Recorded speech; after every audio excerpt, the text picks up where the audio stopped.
Consciousness returned in fragments. The rhythmic pulse of machines, the chemical bite of disinfectant burning her nostrils, and pain. God, the pain was everywhere. Irene Flores tried to breathe, but each attempt sent lightning through her fractured ribs, a cruel reminder that Levi Donnelly had made good on his promise. "I own you." His words echoed louder than the heart monitor, counting her survival in steady, mechanical beats. If you're enjoying this story, don't forget to hit that subscribe button, like the video, and comment where you're watching from. Your support helps us bring more powerful stories. And trust me, you won't want to miss them. Now, let's go back to hours before, where it all started. Her body had become a map of his rage. But lying in this hospital bed, suspended between the trauma of yesterday and the uncertainty of tomorrow, Irene discovered that the violence she'd survived was nothing compared to what waited beyond her door. The memory came in waves, dragging her back to yesterday afternoon. Mr. Harrison's office had smelled like old books and burnt coffee, the kind of space that felt safe precisely because it was so ordinary. The attorney had been kind, his silver hair and reading glasses giving him the air of someone's grandfather rather than a divorce lawyer. He'd pushed the papers across his desk with steady hands while Irene's trembled so badly she could barely hold the pen. "You're doing the right thing, Mrs. Donnelly," he'd said quietly, and the use of that name, that surname that had become a cage, had made her stomach turn. "Flores," she'd whispered. "I want to go back to Flores." Her signature on those documents had felt like the first real choice she'd made in 2 years. Each stroke of the pen was a small act of rebellion, a declaration that she still existed underneath all of Levi's careful conditioning. Irene Flores, not Irene Donnelly. She was reclaiming herself one letter at a time. She should have known he would find out. Levi always found out. He'd been waiting by her car when she'd left the office, his BMW parked directly behind hers, blocking her escape. The afternoon sunlight had made his smile look almost pleasant, but Irene had learned to read the temperature in his eyes. They were cold, dead, the eyes of someone who'd already decided on violence and was simply choosing the method. "Going somewhere, Irene?" His voice had been conversational, almost friendly, which made it infinitely worse. She'd frozen, keys halfway to the lock, her heart hammering against her ribs. "Levi, I can explain." Explain. He'd closed the distance between them in 3 strides, his hand clamping around her forearm hard enough to make her gasp. "You think there's an explanation that makes this okay? You think you can just embarrass me like this? You're hurting me." The words had come out strangled, pathetic. His grip had only tightened, fingers digging into muscle until she'd felt something grind in a way that wasn't natural. "I'm hurting you?" That pathetic little coffee shop was supposed to keep you busy, not give you ideas. "You don't leave me, Irene. I decide when this is over." She tried to pull away, tried to scream. His other hand had covered her mouth, dragging her between the cars, away from witnesses, away from help. And then his hands had found her throat. The violence that followed had been methodical, calculated.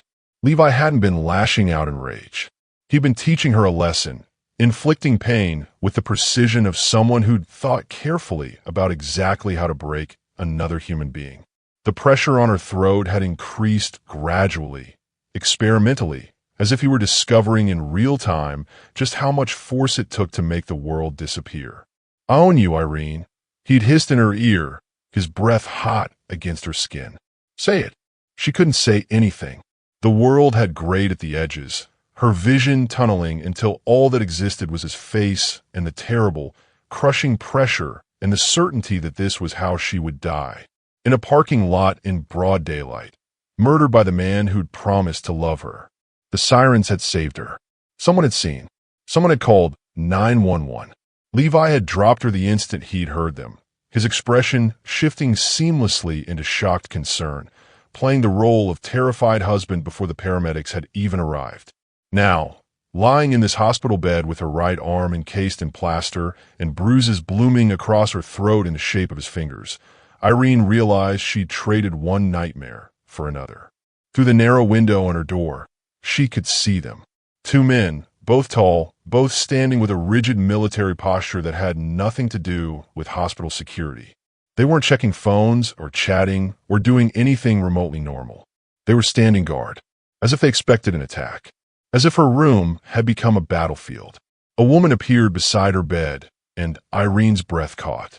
She wore a dark tailored suit, her hair pulled back with severe precision, and she moved with the controlled grace of someone trained in violence. When she spoke, her voice was quiet but carried the weight of absolute authority. "You're awake, Miss Flores. My name is Carrera. I'm here to ensure your safety." Irene's damaged throat made speech painful, but she forced the words out anyway. "Who are you?" "I work for someone who has taken a personal interest in your well-being." Carrera's expression remained neutral, revealing nothing. "You're safe here. Completely safe. No one can reach you." The words should have been comforting. They weren't. There was something in the way Carrera said completely safe that sounded less like protection and more like containment. And the emphasis on "no one can reach you" carried an implication that made Irene's skin crawl. "I don't understand," Irene whispered. "What's happening?" "Your ex-husband is currently being held," Carrera replied smoothly. "He will face appropriate consequences for his actions." Appropriate consequences. The phrase hung in the air, loaded with meaning Irene didn't want to examine too closely. This wasn't the language of restraining orders and court dates. This was something else. Something final. What kind of consequences? The question came out smaller than Irene intended. Carrera's lips curved into something that wasn't quite a smile. "The permanent kind, Miss Flores. You won't need to worry about Levi Donnelly ever again." The heart monitor betrayed her panic, its steady beep accelerating into something frantic. This wasn't right. The guards outside her door, Carrera's military bearing, the expensive flowers in the corner that didn't belong in a hospital room. This wasn't protection. This was occupation. Her room had become a fortress, and she was at the center of it, and she had absolutely no idea why. Before she could ask another question, the door opened. The temperature seemed to drop. The air grew heavier, charged with a presence so commanding that even Carrera stepped back, her deference immediate and absolute. Leo Napolitano walked in, and Irene's entire world shifted on its axis. He was taller than she remembered, easily 6'3", and the confined space of the hospital room seemed to shrink around his presence. The navy three-piece suit he wore was immaculate, tailored with such precision that it looked like it had been sewn directly onto his powerful frame. Broad shoulders filled the doorway before he crossed the threshold, moving with a controlled grace that suggested violence held in check, a predator who'd learned to walk among prey without startling them into flight. But it was his forearms that caught her attention first.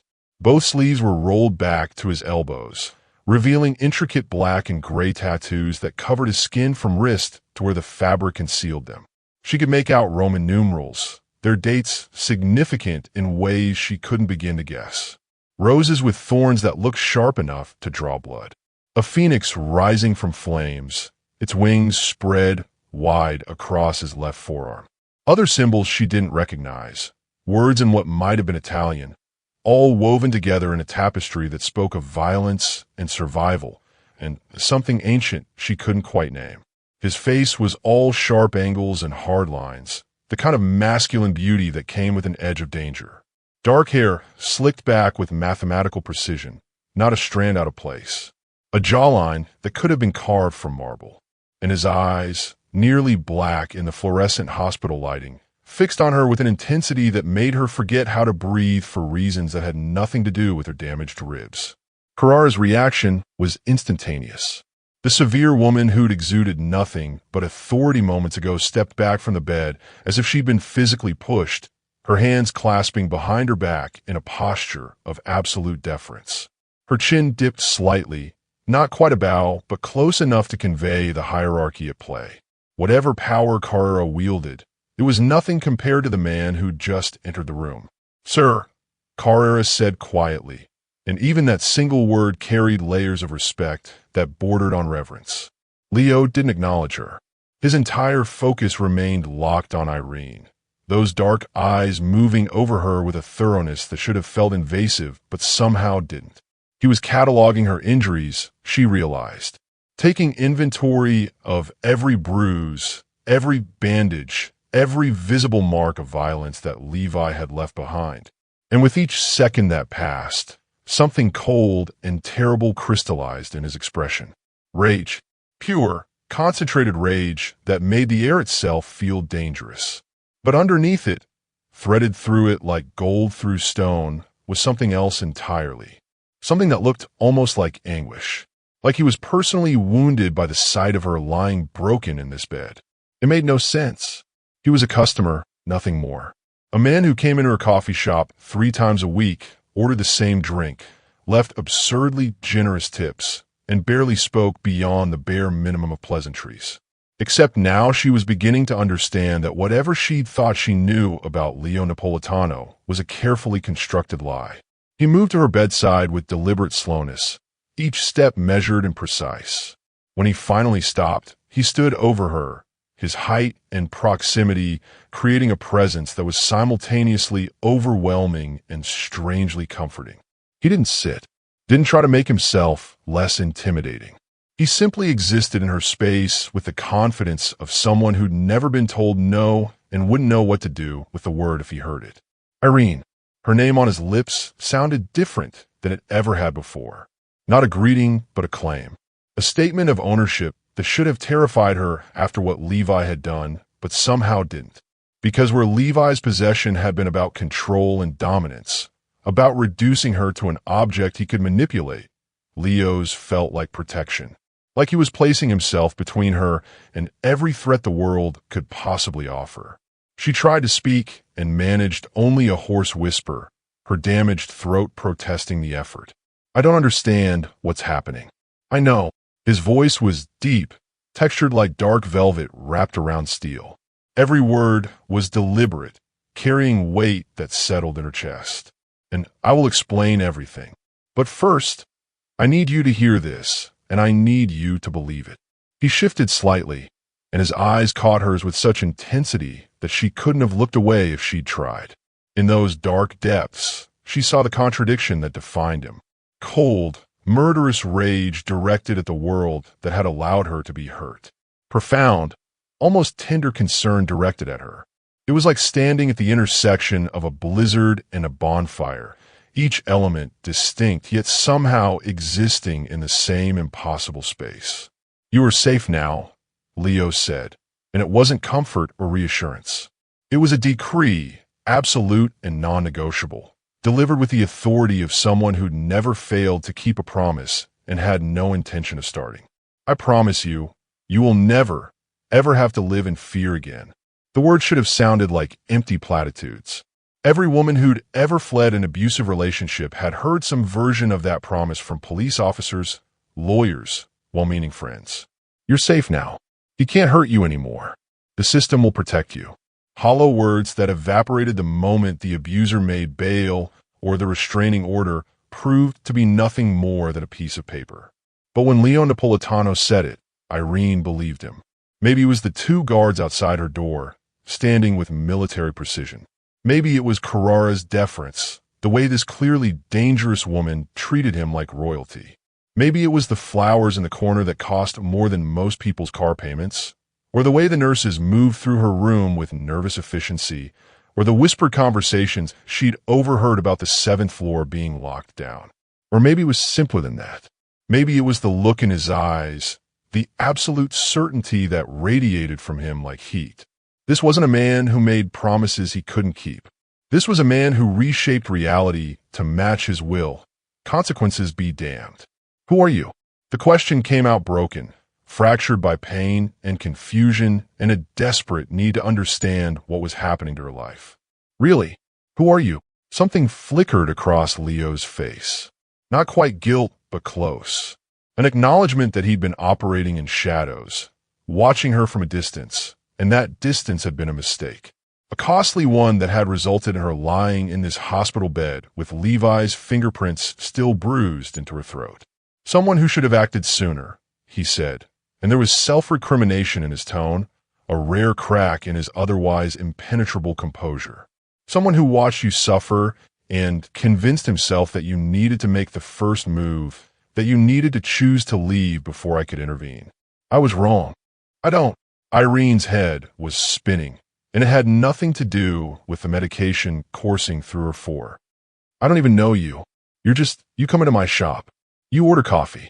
That's all. Why would you? Because for 8 months, I have watched you, Leo interrupted, his voice dropping lower, more intimate, as if he were sharing a secret meant only for her ears. Every Tuesday, Thursday, and Saturday morning at 7:15. I watched you smile at customers who didn't deserve your kindness. I watched you hide bruises under long sleeves in the middle of summer. I watched the light in your eyes dim a little more each week, and I did nothing because I told myself you were not my responsibility. He leaned forward slightly, his hands gripping the bed rail on either side of her, caging her in without actually touching her. The motion brought him close enough that she could smell his cologne, something expensive and understated with notes of cedar and bergamot. But you became my responsibility the moment I realized what was happening to you, he continued, his eyes never leaving hers. You became mine to protect the moment I understood that the system designed to keep you safe was failing. And when I received the call last night that you were in the emergency room with life-threatening injuries, when I learned exactly what that animal had done to you, I made a decision. What decision? Irene whispered, though part of her already knew. Part of her understood that whatever choice Leo Napolitano had made, it was irrevocable and absolute and had fundamentally altered the trajectory of her life. That you would never be hurt again, he said simply. That I would deploy every resource at my disposal to ensure your safety. That the man who put his hands on you would face consequences appropriate to his crimes. And that you, Irene Flores, would never again have to face this world alone. The heart monitor betrayed her, its rhythm accelerating as fear and something else, something she didn't want to examine too closely, flooded her system. The guards outside. Carrera. All of this. How many people are here? Leo's expression didn't change, but something in his eyes suggested satisfaction, as if she'd finally asked the right question. 217, as of this morning. Every operational member of my organization that could be pulled without compromising our other interests. This entire floor belongs to you now. Every doctor, every nurse, every person who enters this room does so with my explicit permission. This hospital is a fortress, and you are at its center. 217. The number was incomprehensible, impossible, the kind of manpower that governments deployed, not individuals. Which meant Leo Napolitano was not an individual in any conventional sense. He was something else entirely, something that commanded armies and reshaped institutions and made promises that bent reality itself. I don't understand why, Irene said, and her voice cracked on a last word. Exhaustion and confusion and pain all colliding at once. Why me? Why all of this for someone you barely know? Leo was quiet for a long moment. And in that silence, Irene saw him make a decision. Saw the exact instant he chose truth over comfortable lies, even knowing that the truth might frighten her more than any deception ever could. Because, he said softly, his hand finally moving from the bed rail to hover near her uninjured arm, not quite touching but close enough that she could feel the warmth of his skin. In 8 months of watching you fight to survive with a grace that should not have been possible given what you were enduring, you became the only thing I genuinely valued. And I do not share. I do not compromise. And I most certainly do not allow threats to what is mine to continue existing. His fingers finally made contact, the gentlest brush against her forearm that sent electricity racing up her spine. You are safe now, Irene, and you are mine. Those two facts are now the most fundamental truths of your existence. Everything else is negotiable. Irene stared at him, unable to form words, unable to process the weight of what he just declared. Leo's hand remained on her forearm, warm and steady, an anchor in a world that had tilted dangerously off its axis. She should have been terrified. She should have been screaming for help, demanding answers, rejecting this impossible claim he'd just made on her life. Instead, she felt something close to relief, and that terrified her more than anything else. Leo seemed to sense her spiraling thoughts. He pulled back slightly, giving her space to breathe, though his eyes never left her face. When he spoke again, His voice had shifted, becoming almost contemplative, as if he were explaining something to himself as much as to her. "You were an anomaly," he said quietly. "In my world, people are predictable. They want money, power, protection, revenge. Simple motivations that I can anticipate and manipulate. But you—" He paused, his jaw tightening. "You wanted nothing from me. You didn't even know who I was." Irene watched him, confused. "I still don't know who you are." "No," he agreed. "You saw a customer. A man who left too much money for a cup of coffee. You thanked me with genuine warmth every single time, as if a $100 bill was the most natural tip in the world. You never asked questions, never tried to leverage my attention into something more. You were just yourself." He moved away from the bed, pacing to the window where gray morning light filtered through the blinds. His hands slipped into his pockets, his shoulders tense beneath the perfect lines of his suit. "The first time I walked into Flores's Coffee was 8 months ago," Leo continued, his voice taking on the quality of a confession. "I was meeting someone at the building across the street. I saw your shop, needed caffeine, and went in without thinking twice about it. You were behind the counter, and when you smiled at me, I thought it was rehearsed. The kind of customer service smile everyone in retail perfects. Pleasant but empty." He turned back to face her, and there was something raw in his expression. "But then I watched you with the next customer. An elderly man who couldn't decide what he wanted, kept changing his order, apologizing for wasting your time. You were patient with him, kind. When he finally left, I saw you add a pastry to his bag that he hadn't paid for. A small act of grace that you thought no one noticed." Irene remembered that customer, Mr. Chun, who came in every Thursday and always seemed lonely. She'd been giving him free pastries for months. "I came back the following Tuesday," Leo said, "and I started to see the things you were trying to hide. Long sleeves in summer, concealer that didn't quite cover the shadows under your eyes. The way you flinched when the espresso machine made a loud noise.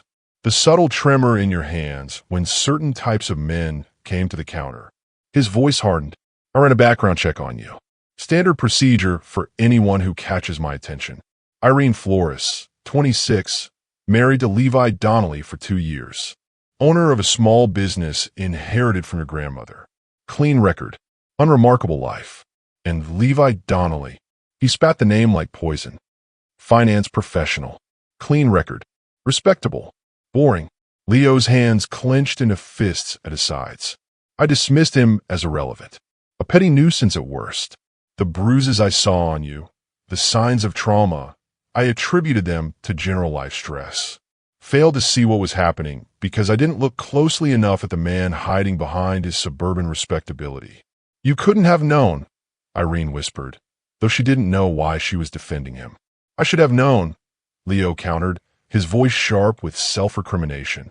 "I built an empire on reading people, on identifying threats before they materialize.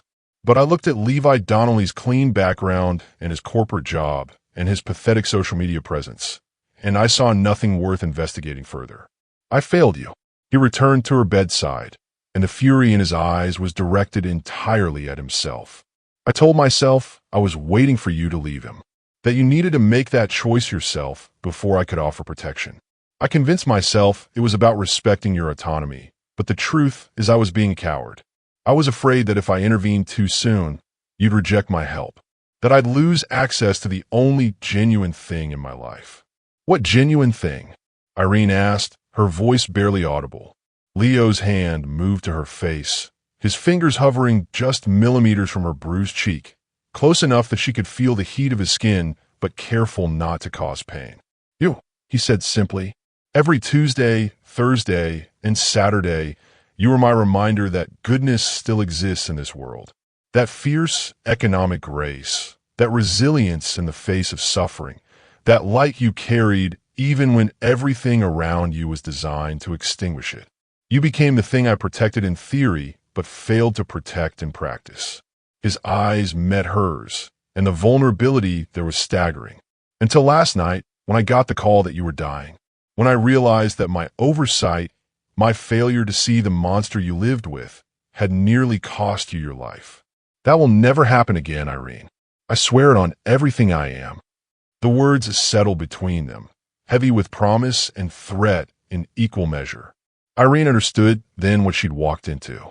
Leo Napolitano hadn't just deployed an army to protect her. He declared war on anyone who would ever threaten her again. Irene could see it in his eyes, the absolute conviction that had transformed concern into something far more dangerous. But before she could respond, before she could even begin to process what his protection would cost her, Leo's expression shifted. The vulnerability that had cracked through his armor vanished, replaced by something cold and tactical. "You need to understand what happened last night," he said, his voice taking on the clipped efficiency of someone delivering a military briefing. "You need to know exactly how close you came to dying and what I did the moment I learned about it." Irene wasn't sure she wanted to know, but Leo was already speaking, pulling her into a memory that clearly haunted him. 12:14 a.m. He began, his jaw tight. "I was in a meeting, third floor of the Bellamy Hotel, negotiating a contract that would have been worth 8 figures to my organization. My secure line rang. The number that only 6 people in the world have access to, the line that only rings when something catastrophic has occurred." He moved to the window again, his back to her, but she could see the tension radiating through his shoulders. "I answered it, and the voice on the other end was one of my informants embedded in the emergency services dispatch system. He spoke with the clinical detachment of someone reading from a report, but every word was a knife. Irene Flores, 26, admitted to St. Mary's emergency room at 11:42 p.m., status critical. Strangulation, blunt force trauma, suspected internal bleeding. Perpetrator identified as husband, Levi Donnelly, currently in police custody. Leo's hands gripped the window frame, his knuckles going white. The meeting I was in stopped existing. The 8-figure deal became irrelevant. Everything in my world narrowed down to one single fact. You were dying, and I wasn't there to prevent it. Irene heard her heart monitor accelerate, the beeping growing faster as she listened to him describe the night she barely remembered. The clinical language made it worse somehow, reducing her near-death experience to a series of medical terms and timestamps. "I asked 3 questions," Leo continued, his voice dropping to something darker. "Is she alive? Which hospital? Is he still breathing?" The answers were yes, St. Mary's, and yes. 2 out of 3 acceptable answers. He turned back to face her, and what she saw in his expression made her breath catch. This wasn't the man who'd confessed his obsession minutes ago. This was someone else entirely. Someone capable of terrible things, delivered with surgical precision. I ended the call and immediately dialed Marcus, Leo said. "My second in command. The man who executes my orders without question and with maximum efficiency. He answered on the first ring because he knows that line only calls when the world is ending." Leo's voice shifted, taking on a harder edge as he recounted the conversation. "I want every operational man we can pull. 200 minimum. Full tactical deployment to St. Mary's Hospital within the hour. Secure the entire 7th floor. No one in or out without my explicit authorization. Anyone who questions the operation is to be removed from the premises immediately." 200 men, Irene whispered, finally understanding the scale of what he'd mobilized. "In the middle of the night. 217 by the time the deployment was complete," Leo corrected. "Marcus asked me one question. What's the threat level?"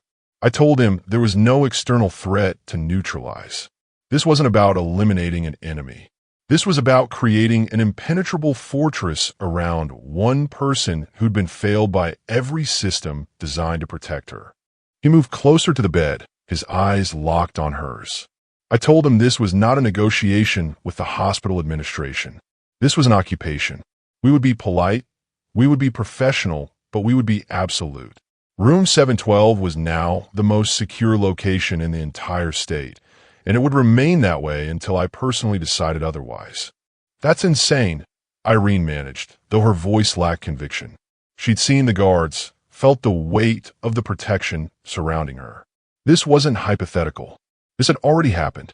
"Insane would have been doing nothing," Leo replied, his voice cold. "Insane would have been trusting the same system that gave Levi Donnelly bail after his previous assault charges, that sealed his ex-wife's testimony behind a non-disclosure agreement, that allowed a serial abuser to move freely through society as long as he maintained his respectable facade. He leaned forward, his hands gripping the bed rail. I hung up with Marcus at 12:16 a.m. By 12:43, the first wave of my men were inside St. Mary's, establishing surveillance and control points. By 1:15, the 7th floor belonged to me. By 1:30, you had 200 armed men standing between you and anyone who would ever hurt you again. The timeline was staggering. Less than 90 minutes from the phone call to complete tactical control of an entire hospital floor. The kind of operation that required resources, coordination, and a level of authority that went far beyond what any legitimate businessman should possess. "Who are you?" Irene asked again, because she still didn't have a real answer. What kind of person can deploy an army with a single phone call? Leo's expression softened slightly, though the dangerous edge remained. The kind of person who keeps his promises, Irene. I told you that you would never live in fear again. Last night, at 12:14 a.m., I made that promise a reality. He straightened, adjusting his cuffs in a gesture that seemed almost casual despite the intensity of everything he'd just revealed. The fortress I built around you isn't temporary. It doesn't end when you leave this hospital. You're under my protection now, permanently and completely. That's what last night's deployment was really about.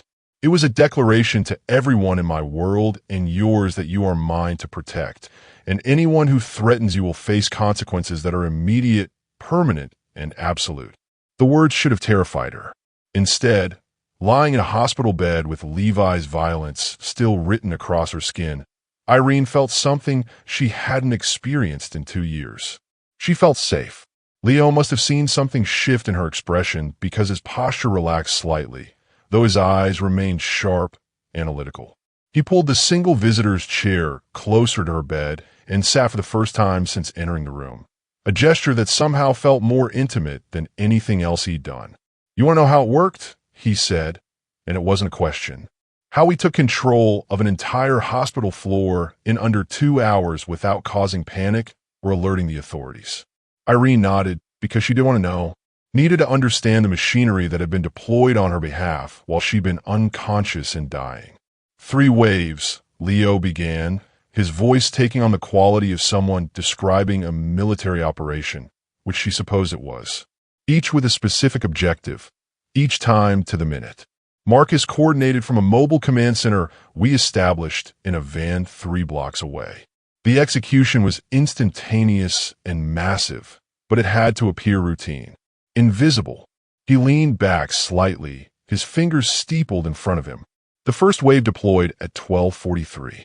40 men, all in business suits, entering through different access points across the hospital. To anyone watching, they looked like worried family members arriving in the middle of the night. Concerned fathers. Anxious brothers. No one questions grief at a hospital. But they weren't family, Irene said quietly. "No," Leo confirmed. "They were my surveillance team." Within 15 minutes, they'd established visual coverage of every entrance, every stairwell, every elevator. They hacked into the hospital's camera system and created a secondary feed that we controlled. Security was watching a loop while we watched everything in real time. The casual way he described hacking into hospital security should have alarmed her, but Irene found herself fascinated instead. This was a level of coordination that went far beyond anything she'd imagined possible. The second wave came at 1:08, Leo continued. 60 personnel, men and women both. They entered dressed as paramedics, hospital technicians, maintenance staff, people who belong in a hospital at odd hours. No one looks twice at someone in scrubs, pushing a supply cart, or carrying a toolbox. What were they really doing? Irene asked. Securing the infrastructure, Leo replied. They infiltrated every corridor on the 7th floor, established control points at each nurse's station, and systematically deactivated every key card in the building except for authorized personnel. Elevators were reprogrammed to require override codes we controlled. Stairwell doors were equipped with additional locks. Within 30 minutes, the 7th floor became an isolated environment.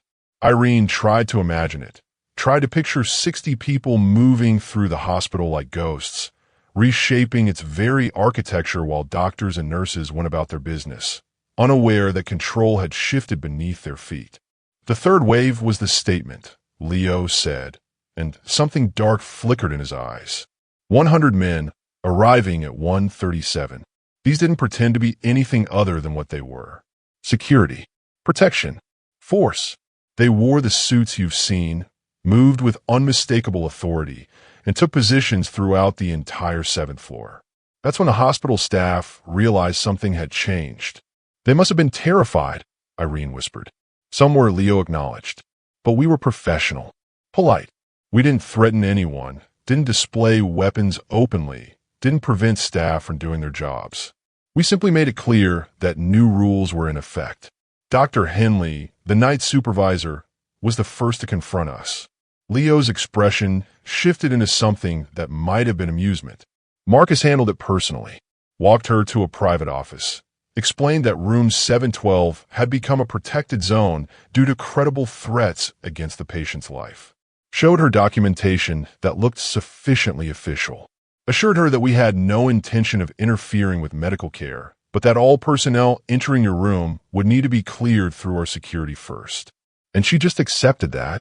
Irene asked, incredulous. She called hospital administration, Leo said. Who called their legal team?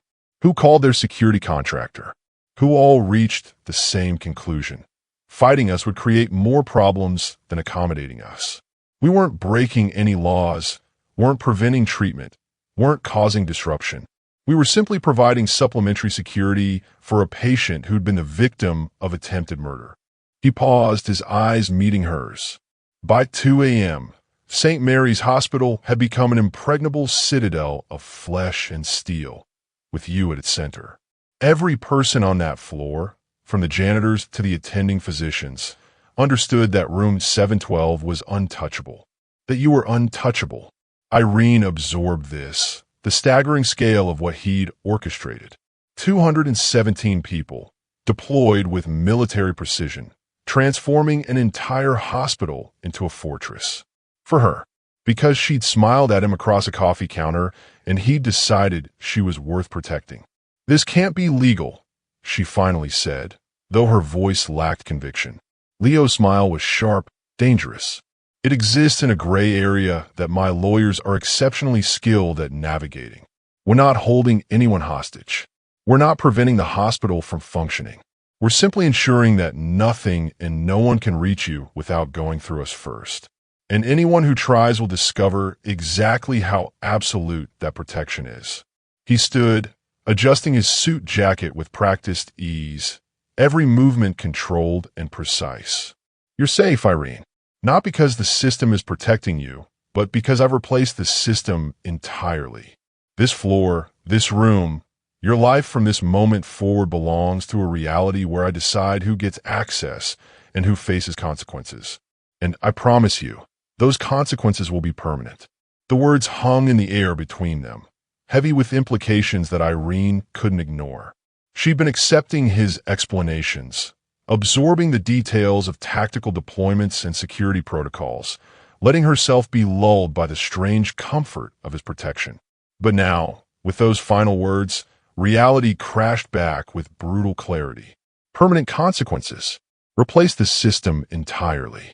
200 armed men deployed with military precision. This wasn't the behavior of a concerned citizen or even a wealthy businessman with resources to spare. This was something else entirely, something she'd been deliberately avoiding acknowledging because the truth was too enormous, too dangerous to accept. Her heart monitor betrayed her again, its rhythm accelerating as panic began to claw its way up her throat. Leo noticed immediately, his expression shifting from satisfaction to concern, but Irene held up her uninjured hand to stop him from coming closer. No, she said, her voice hoarse but firm. Don't say another word until you answer one question honestly. Leo went still, that predatory watchfulness settling over him like a second skin. Ask. Irene forced herself to meet his eyes, those dark depths that promised both protection and destruction. A businessman doesn't deploy 200 armed men in the middle of the night. A businessman doesn't hack into hospital security systems or reprogram elevators or make entire floors of a building disappear from the normal world. A businessman doesn't talk about permanent consequences or replacing systems or making people untouchable. She paused, gathering courage she didn't know she possessed. So stop lying to me by omission. Stop letting me pretend I don't understand what's happening here. Tell me who you really are, Leo Napolitano. Tell me what you are. The silence that followed felt endless. Leo didn't move, didn't speak, just watched her with an intensity that made her skin prickle. She could see him calculating, weighing options, deciding how much truth she could handle. The fact that he had to make that calculation told her everything she needed to know before he even opened his mouth. My legal name is Leo Napolitano, he finally said, his voice carefully controlled. But in certain circles, I'm known by another name. Benjamin Parrish. The identity I use when conducting business that requires a degree of separation from my public persona. What kind of business? Irene pressed. Though her stomach was already churning with the answer she didn't want to hear. Leo's jaw tightened almost imperceptibly. The kind that operates outside conventional legal frameworks. The kind that law enforcement has been trying and failing to prosecute for the last 15 years. The kind that requires the loyalty of 200 men who will drop everything in a single phone call because they know I protect my own absolutely and without mercy. Say it, Irene whispered. Stop dancing around it and just say it. Something shifted in Leo's expression, a crack in his careful composure that revealed the truth he'd been avoiding. When he spoke again, his voice was stripped of pretense, brutally honest in a way that felt almost like violence. Law enforcement refers to me as a crime boss, he said flatly.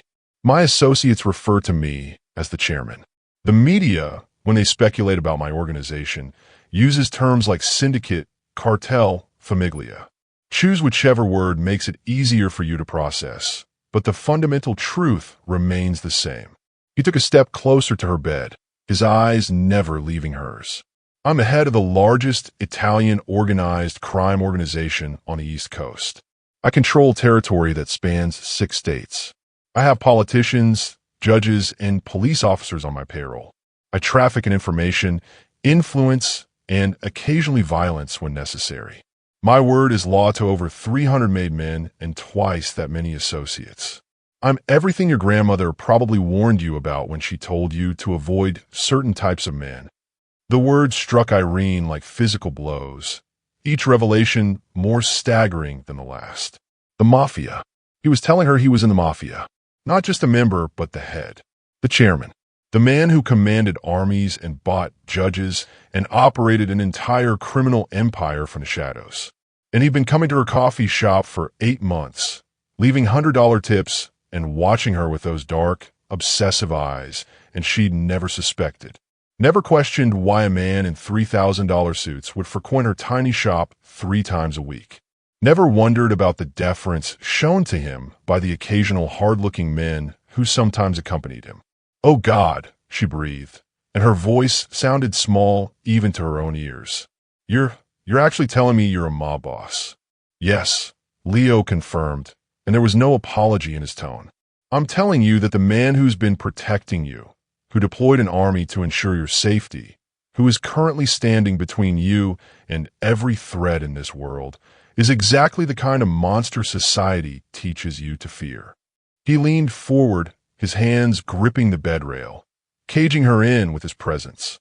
But I'm also telling you that this monster is the only reason you're alive right now. That this monster has made you the single most protected person in the entire state. That this monster values your life more than he values his own reputation, his own safety, or his own carefully maintained cover. Irene's mind reeled, trying to process the staggering disbelief of her situation. She'd escaped an abusive marriage only to fall directly into the protection of organized crime. She'd filed for divorce to reclaim her independence only to be claimed by someone infinitely more dangerous than Levi could ever be. She'd wanted freedom and instead found herself at the center of a criminal empire's attention. This is insane, she whispered, though the words felt inadequate for the enormity of what she was facing. This is absolutely insane. Yes, Leo agreed, his voice softening slightly. But it's also your new reality. You can hate it. You can rage against it. You could spend every moment wishing things were different. But the fundamental truth remains unchanged. You are under my protection now, permanently and completely. And that protection comes from the most dangerous man you've ever met. He straightened, releasing the bed rail and stepping back slightly. So now you know, Irene. Now you understand exactly what I am and what I've made you part of. The question is, does it change anything? Irene stared at him, at this man who was simultaneously her savior and her new captor, this monster who'd wrapped himself in expensive suits and patient obsession. She should tell him to leave, should demand that he take his army and his protection and his dangerous devotion somewhere far away from her. But lying in this hospital bed, with Levi's violence still written across her skin and the memory of his hands around her throat still fresh in her mind, Irene discovered something terrifying about herself. She didn't want him to leave. The realization settled over her like a weight, shameful and undeniable. Every rational part of her brain screamed that she should be terrified, that she should be demanding protection from the very person offering it. But rationality had abandoned her somewhere between Levi's hands around her throat and waking up in a fortress built by a man who commanded criminals like pieces on a chessboard. Leo was watching her, reading her silence with that unsettling perception he seemed to possess. He didn't push, didn't demand an answer to his question. He simply waited, giving her space to process the impossible situation she'd found herself in. I need to understand something, Irene finally said, her voice steadier than she'd expected. All of this, the 200 men, the occupation of an entire hospital floor, the systematic takeover of my life. You're telling me you did all of this because you've been watching me make coffee for 8 months. Yes, Leo said simply. That's not an answer, Irene countered, frustration bleeding into her tone. That's not a reason. People don't deploy armies because someone smiled at them in a coffee shop. They don't risk exposure, don't compromise their carefully maintained covers, don't allocate this level of resources unless there's something more. So I'm asking you again, why me? What makes me worth this extreme intervention? Leo was quiet for a long moment, and Irene watched something shift in his expression. The dangerous authority that had defined him since walking through her door cracked slightly, revealing something raw underneath, something almost vulnerable. Then, to her complete shock, he moved, not away from her, but closer and then down. He knelt beside her bed, the motion deliberate and controlled, bringing his tall frame down until his eyes were level with hers. It was a gesture of submission from a man who submitted to no one, and the intimacy of it stole her breath. Because, he said quietly, his voice stripped of all pretense, at 12:14 a.m. last night, when I received that call, I realized something that I'd been refusing to acknowledge for months. I realized I was close to losing the only thing I have genuinely valued in years. His hand moved to the bed rail near her uninjured arm, close enough that she could feel the warmth radiating from his skin. I have money, Irene, more than I could spend in 10 lifetimes. I have power that makes politicians nervous and judges compliant. I have an organization that runs with the efficiency of a Fortune 500 company. I have everything the world tells us matters. But, Irene whispered, sensing there was more. But none of it means anything, Leo continued, his eyes locked on hers with devastating intensity. I realized that night that I've spent 15 years building an empire out of violence and influence, surrounding myself with people who fear me or need me or want something from me. And then there was you, someone who asked for nothing, someone who gave genuine warmth to a stranger, someone who represented everything good that still exists in this world. His jaw tightened, and Irene saw the ghost of the fury that had driven him to deploy an army. When I learned you were dying, when I understood that my oversight, my failure to see what Levi Donnelly was doing to you, had nearly cost you your life, I had a moment of absolute clarity. You weren't just someone I was protecting theoretically.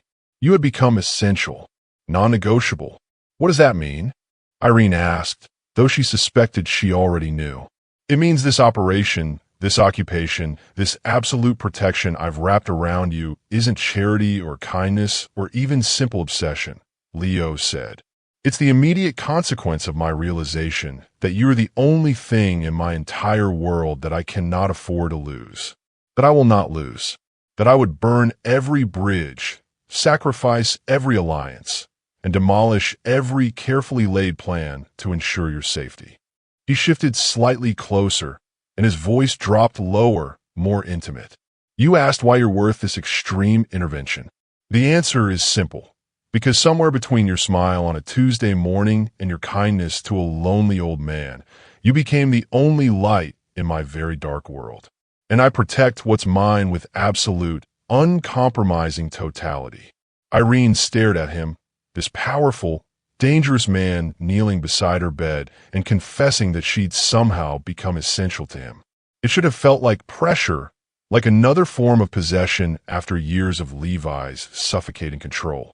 But it didn't, because where Levi's ownership had been about diminishing her, making her smaller and more manageable, Leo's claim felt like elevation. Like he'd built a fortress not to imprison her, but to ensure she could finally breathe without fear. This is insane, she whispered again, but the words lacked conviction. Yes, Leo agreed, and something that might have been a smile touched his lips.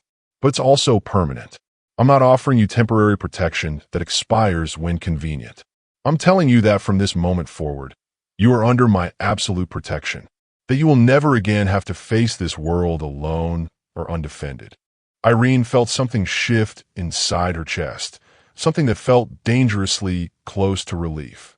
The local nightmare of Levi, with his calculated violence and suffocating control, was gone. In its place was something much larger, infinitely more dangerous, but currently directed entirely toward her protection. A much larger, but currently benevolent terror. I should be scared of you, she said softly. You should, Leo confirmed, his honesty brutal. I am everything that should terrify you. But the question isn't whether you should be scared. The question is whether you feel safer with me than without me.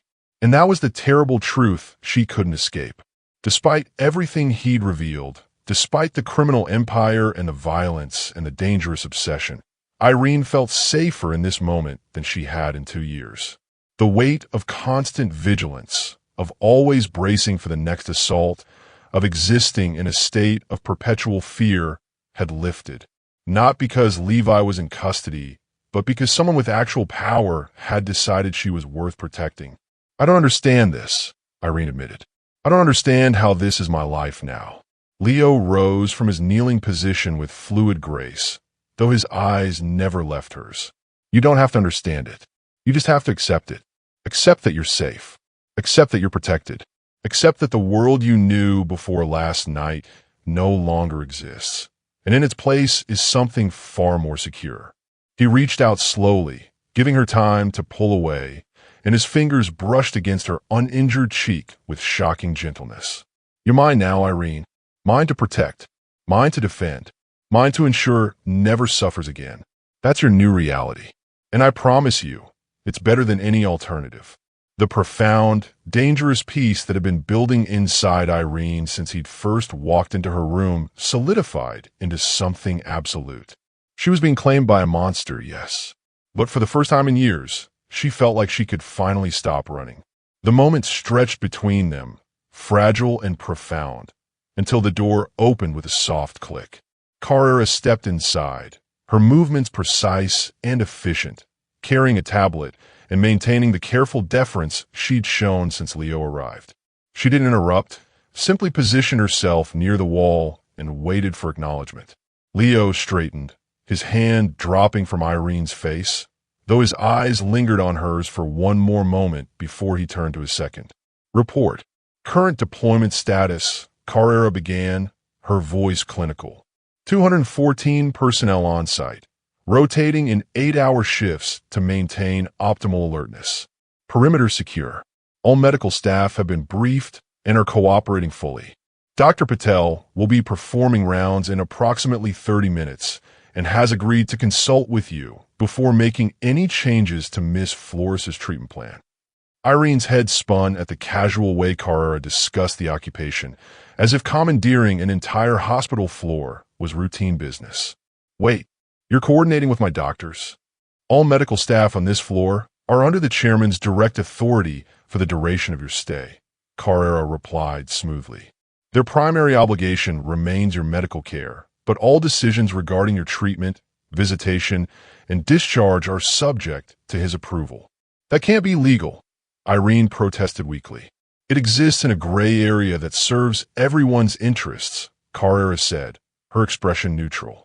The hospital administration is satisfied that we're providing enhanced security for a patient who survived attempted murder. The medical staff appreciates having additional protection protocols in place. And you receive care from doctors who understand that any lapse in their judgment will be reviewed by someone far more demanding than their hospital board. Leo's lips curved slightly. Motivation through accountability. Everyone performs better when they know they're being watched. Before Irene could respond to that deeply unsettling statement, Leo pulled a phone from his inner jacket pocket. Not the slim smartphone everyone carried, but something else entirely, slightly thicker, with what looked like an encrypted screen. A secure satellite phone, she realized. The kind of device that couldn't be traced or tapped. I need to make some calls, Leo said, moving to the window where gray morning light continued to filter through the blinds. Carrera, stay with Miss Flores. Ensure she's comfortable. What calls? Irene asked, though part of her wasn't sure she wanted to know. Leo glanced back at her, and what she saw in his eyes was cold and terrible. The kind that ensure Levi Donnelly's life ends without his death. You're safe, Irene. Now I'm going to make certain he understands exactly what that costs him. He dialed with quick efficiency, the phone ringing only once before someone answered. Leo's voice shifted, becoming harder, more commanding. Marcus.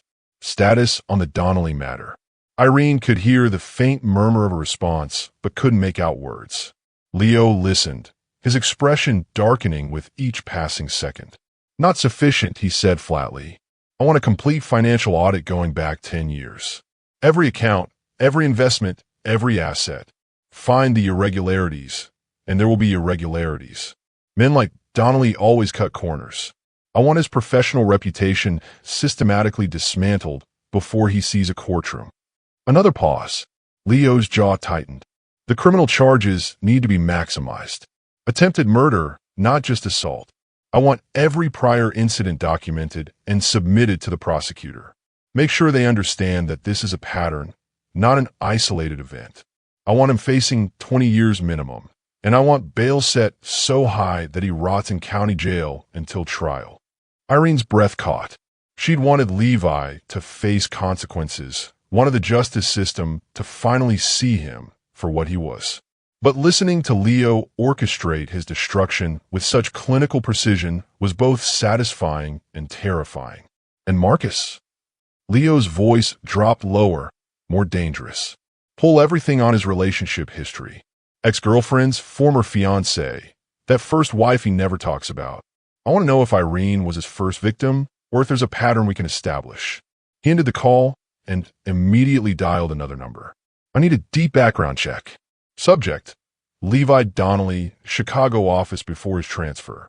Focus on a fiancé he had there, early 20s. Find her, find out what happened, and if there's evidence of abuse, I want her contacted discreetly. Leo ended that call and made 3 more in rapid succession, each one peeling back another layer of Levi's carefully constructed life. His banking records, his professional licenses, his sealed juvenile records.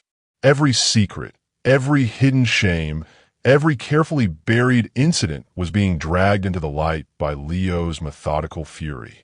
Finally, he made one last call. Legal. I need you to file a motion to unseal testimony from Donnelly's divorce proceedings. First wife, Priscilla Schiavone.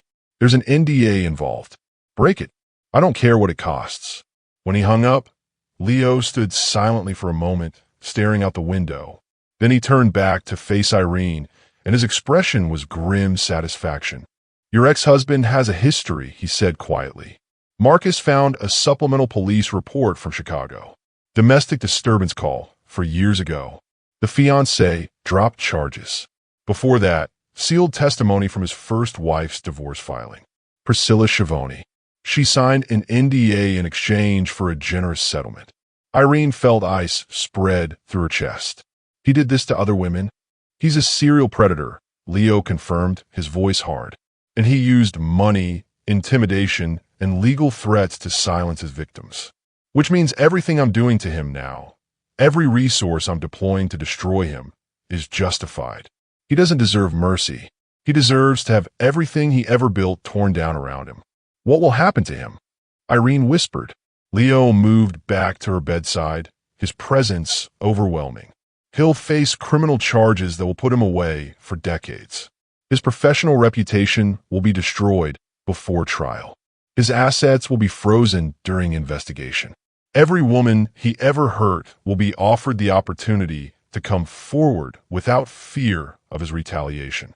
And when he's finally convicted and sent to prison, he'll discover that even there, my reach extends far enough to ensure his time is profoundly unpleasant. You could do all that, Irene asked, though she already knew the answer. I've already started, Leo replied. By this time tomorrow, Levi Donnelly will understand that putting his hands on you was the worst decision he ever made. And by the time I'm finished with him, he'll be nothing but a cautionary tale about what happens when someone threatens what's mine. The words should have horrified her, should have triggered every warning bell about trading one controlling man for another, about escaping one prison only to walk willingly into a different cage. But as Irene lay in that hospital bed, listening to Leo methodically orchestrate Levi's complete destruction, she felt something unexpected wash over her. Relief. Pure, uncomplicated relief. For 2 years, she'd carried a weight of shame so heavy it had nearly crushed her. Shame that she'd married the wrong man. Shame that she'd stayed too long. Shame that she hadn't been strong enough to leave before it got this bad. Shame that she'd somehow invited the violence through weakness or inadequacy or failure to be the woman Levi needed her to be. But listening to Leo describe Levi's history, the pattern of abuse stretching back through multiple relationships, the calculated way he'd used money and NDAs to silence his victims, Irene understood something that lifted that crushing weight from her chest. She hadn't been weak. She'd been trapped by a calculated enemy. Levi Donnelly was a predator who'd perfected his method over years, who'd learned exactly how to isolate and manipulate and break women who had the misfortune to trust him. She wasn't his first victim, and if Leo hadn't intervened, she wouldn't have been his last. The shame she'd carried wasn't hers to bear. It belonged entirely to the monster who'd systematically dismantled her sense of self. You're quiet, Leo observed, pocketing his phone and studying her with those dark, perceptive eyes. I'm thinking, Irene replied softly. About what you said, about Levi being a serial predator, about the other women. Does it change how you feel about what happened to you? He asked. Yes, Irene admitted. I spent 2 years thinking I was the problem, that if I'd been better, stronger, more careful, none of this would have happened. But I wasn't the problem. I was just the latest target of someone who'd been doing this for years. Leo moved closer, his expression softening slightly. You were never the problem, Irene. You were a survivor fighting against impossible odds. She looked up at him, this dangerous man who'd wrapped himself in expensive suits and patient obsession, who commanded an army of criminals and destroyed lives with phone calls, who turned her world upside down in less than 12 hours. He was a monster. There was no denying that fundamental truth. But he was a monster pointed in the right direction. Who are you? Irene asked, though it wasn't really a question anymore. More of a request for him to define himself, to place himself in context so she could understand what she was accepting. Leo considered her for a long moment, and when he spoke, his voice carried the weight of absolute honesty. I am both, he said simply. I'm the monster who terrifies people like Levi Donnelly, and I am the protector who ensures people like you never have to live in fear again. I don't apologize for either role because they're inseparable. I can't be one without being the other. His hand rose slowly, giving her time to pull away if she wanted. When she didn't, his fingers brushed against her cheek with devastating gentleness, tracing the curve of her face with a tenderness that seemed impossible from someone capable of such calculated violence. It wasn't a gesture of comfort. It was something far more possessive, a pure statement of claim, delivered with the certainty of someone who'd never been denied anything he truly wanted.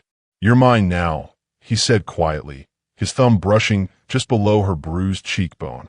"Mine to protect, mine to defend, mine to ensure never suffers again." That's not a threat, Irene. It's a promise. The most absolute promise I've ever made. Irene should have protested, should have insisted on her independence, on her autonomy, on her right to choose her own path forward. But the truth was she'd stopped wanting to fight the moment he'd walked through her door. Maybe even before that. Maybe the moment she'd heard those whispered conversations about 200 men and realized that someone, finally, had decided she was worth protecting. She closed her eyes, letting the exhaustion and medication and overwhelming enormity of everything that had happened wash over her. And in the darkness behind her eyelids, she found something she hadn't experienced in years. Silence. Not the terrifying silence of waiting for the next assault. Not the hollow silence of isolation and fear, but a profound, dangerous peace that came from knowing with absolute certainty that she was protected, that someone with real power had placed himself between her and every threat the world could offer, that she could finally stop bracing for impact because someone else was absorbing every blow before it reached her. It was the peace of absolute, inescapable protection, and it was the most seductive thing she'd ever felt.